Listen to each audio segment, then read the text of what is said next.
मस्तिष्क यानी ब्रेन लाखों करोड़ों सेल से बना हुआ है, जिसे हम न्यूरॉन्स यानी नर्व सेल्स कहते हैं। ये नर्व सेल्स हमारे मस्तिष्क से संदेश को ले जाते हैं और हमारे शरीर के सभी भागों को विभिन्न प्रकार के कार्यों को करने का निर्देश देते हैं। इसी प्रकार एक दूसरे प्रकार के नर्व सेल्स होते हैं जो संदेश को बाहरी एनवायरनमेंट से लेकर हमारे मस्तिष्क तक पहुंचाते हैं। यदि इन नर्व सेल्स में किसी भी प्रकार का कोई लॉस या डैमेज हो जाए तो ये दोनों प्रक्रियाएं प्रभावित होंगी।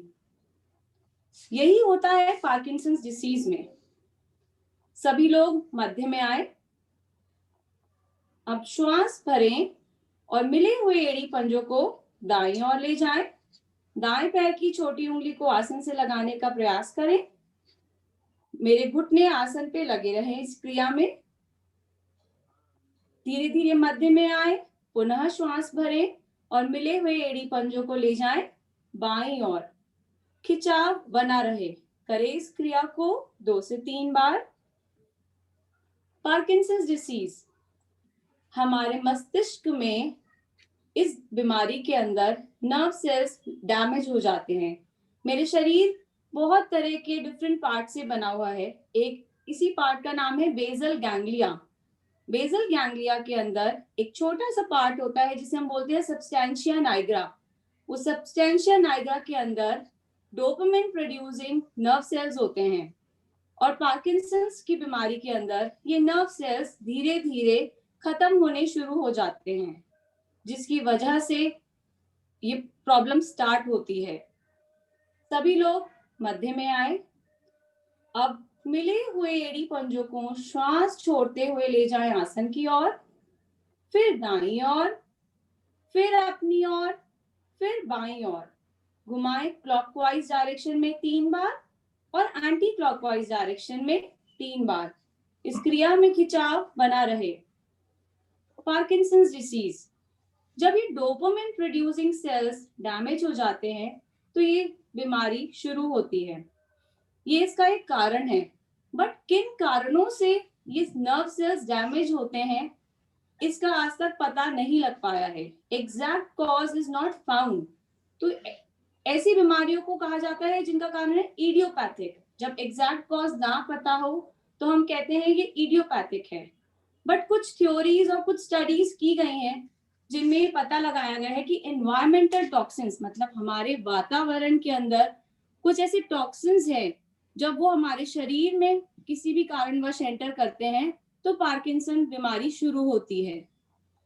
कई बार लंबे समय तक एंटीसाइकोटिक ड्रग्स या एपिलेप्सी के ड्रग्स के सेवन की वजह से भी पार्किंसंस की बीमारी शुरू हो जाती है और उन केसेस के अंदर ये रिवर्सिबल भी होती है, मतलब ये ठीक हो सकती है।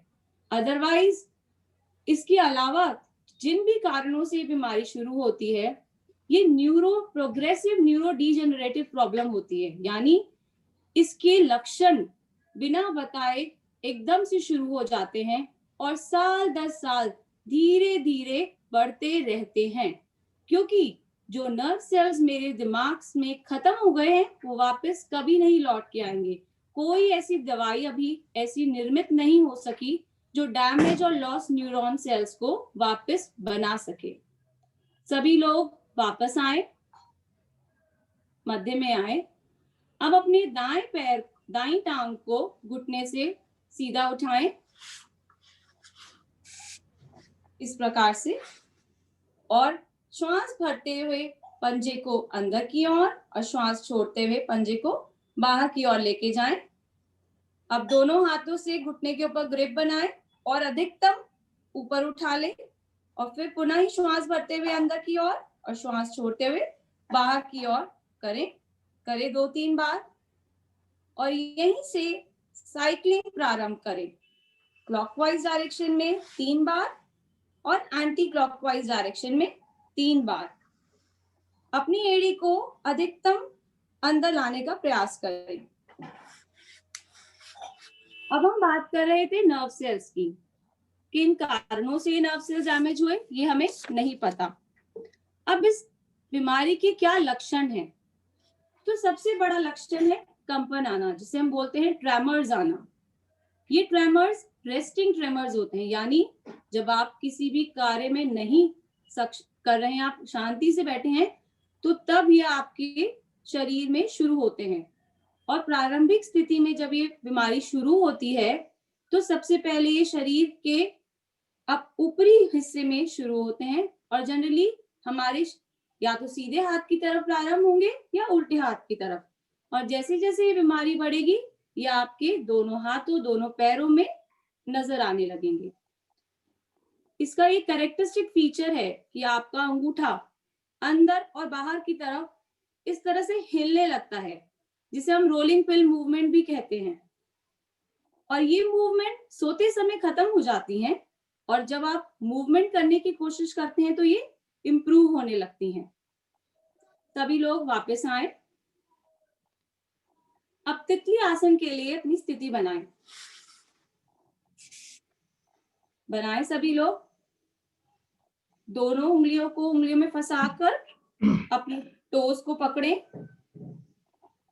और फड़फड़ाना शुरू करें। जैसे बटरफ्लाई फ्लाई करती है अपने, उसी प्रकार से अपने दोनों घुटनों को ऊपर नीचे करें। अधिक घुटनों को आसन से लगाने का प्रयास करें। अब बात करते हैं दूसरे लक्षण की, जिसे हम इंग्लिश में बोलते हैं रिजिडिटी, यानी अकड़न आना, मसल्स में स्पैज्म आना। ये बीमारी का दूसरा कैरेक्टरिस्टिक फीचर है और मेनली हमारे शरीर की वो मांसपेशियां इसमें प्रभावित होती हैं जो हमें आगे झुकने में मदद करती हैं, जैसे गर्दन को आगे झुकाने में वाली मसल्स, कमर को आगे झुकाने वाली मसल्स और पैर को मोड़ने वाली मसल्स, जिसे हम फ्लेक्सर्स मसल्स कहते हैं, वो इसमें प्रभावित होती हैं। तीसरा बड़ा इंपॉर्टेंट लक्षण है इसका ब्रेडिकाइनेसिया, यानी हमारे शरीर की मूवमेंट्स स्लो हो जाती हैं। जिस स्पीड से आप अपने हाथ को उठाते हैं, ऊपर ले जाते हैं, वो मूवमेंट कम हो जाती है, धीरे हो जाती है, बहुत ही स्लो हो जाती है। सभी लोग वापस आए सभी लोग। भरे गहरा लंबा श्वास, अपने शरीर को ताने ऊपर की ओर और श्वास को छोड़ते हुए अपने कमर के नीचे वाले भाग से अधिकतम झुकें और अपनी चिन को आसन से लगाने का प्रयास करें। जितना हो सके उतना करें, कम भी ना करें। धीरे धीरे वापस आए, श्वास को भरे और धीरे धीरे सभी लोग वापस आए। अब आप पद्मासन लगाने के लिए तैयार है। दोनों पैरों को फैलाएं, दाएं पैर की एड़ी को बाई जंघा पे रखें और बाएं पैर की एड़ी को दाई जंघा पे रखें। आंखें मेरी कोमलता से बंद।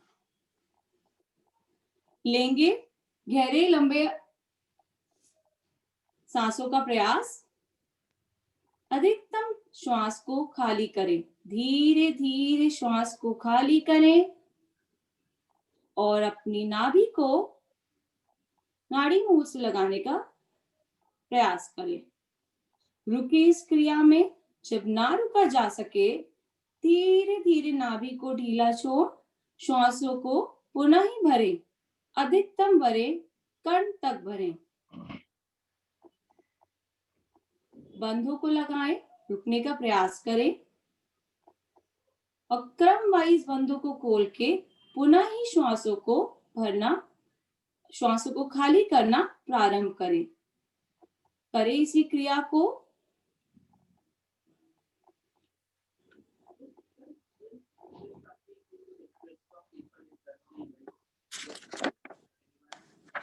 अभी हमने बात करी पार्किंसंस के लक्षणों के बारे में। ये लक्षण हमारे दिनचर्या को प्रभावित करते हैं, क्योंकि जब मेरी मसल्स की स्पीड कम हो जाएगी तो मैं अपने डेली वर्क नहीं कर पाऊंगा, मेरे हाथों में कंपन होगा, तो मुझे कठिनाई होगी। तो इसका क्या इलाज है? तो मेडिकल साइंस में अभी कोई ऐसी दवाई नहीं आई है जिससे नर्व सेल्स को रिट्रीव किया जा सके।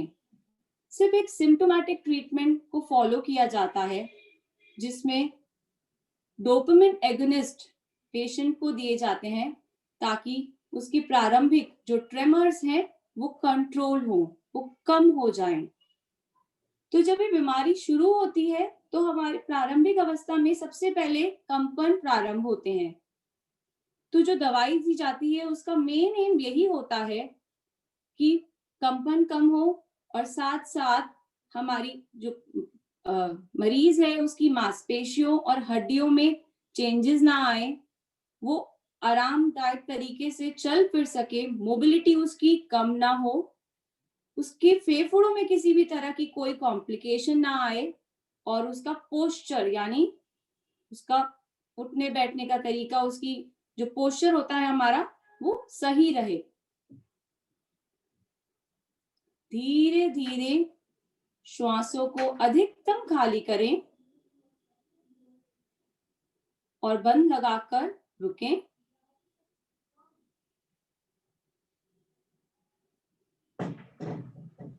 क्रम वाइज बंदों को खोलें और सामान्य स्थिति में बैठें। महसूस करें इसके प्रभाव को। जैसा कि मैंने आपको बताया, पार्किंसन डिसीज में मसल स्पैज्म में चली जाती हैं, तो लंबे गहरे श्वासों का अभ्यास यानी डीप ब्रीदिंग एक्सरसाइज जो अभी आपने करी, ये बहुत ही लाभदायक होती है। इसका अभ्यास करने से स्पैज्म कम होता है और शवासन भी एक बहुत ही अच्छा आसन है जो पार्किंसन के मरीज नियमित रूप से दिन में बहुत बार अभ्यास करते हैं और इमेजरी जिसे हम मानसिक अवलोकन कहते हैं उसे भी करते हैं, ताकि जो स्पैज्म जो रिजिडिटी आई है वो कम हो और दिनचर्या के काम में हमें आसानी हो। सभी लोग भरिए, लीजिए गहरा लंबा सांस और लेंगे ओम की आवृत्ति।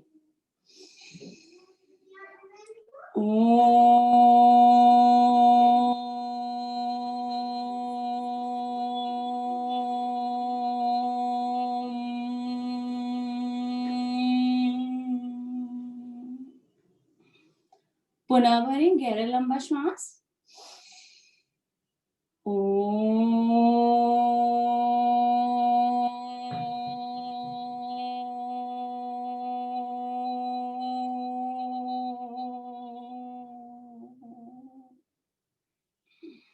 एक अंतिम बार भरिए गहरा लंबा श्वास।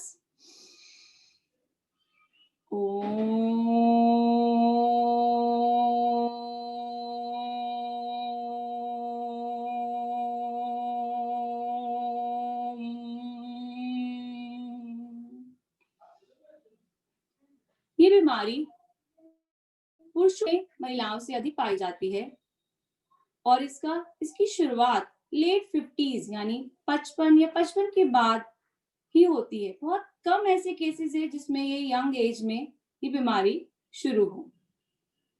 सभी लोग एक साथ लयबद्ध होकर गाएंगे गायत्री मंत्र। ओम भूर्भुवः स्वः तत्सवितुर्वरेण्यं भर्गो देवस्य धीमहि धियो यो नः प्रचोदयात्। हे प्राण पवित्रता और आनंद के देने वाले प्रभु, आप सकल जगत के उत्पादक हैं। हम आपके इस उत्तम और पाप विनाशक ज्ञान स्वरूप तेज का ध्यान करते हैं जो हमारी बुद्धियों में प्रकाशित रहता है। आप सदैव हमारी बुद्धियों में प्रकाशित रहें और हमें सत्कर्मों की ओर प्रेरित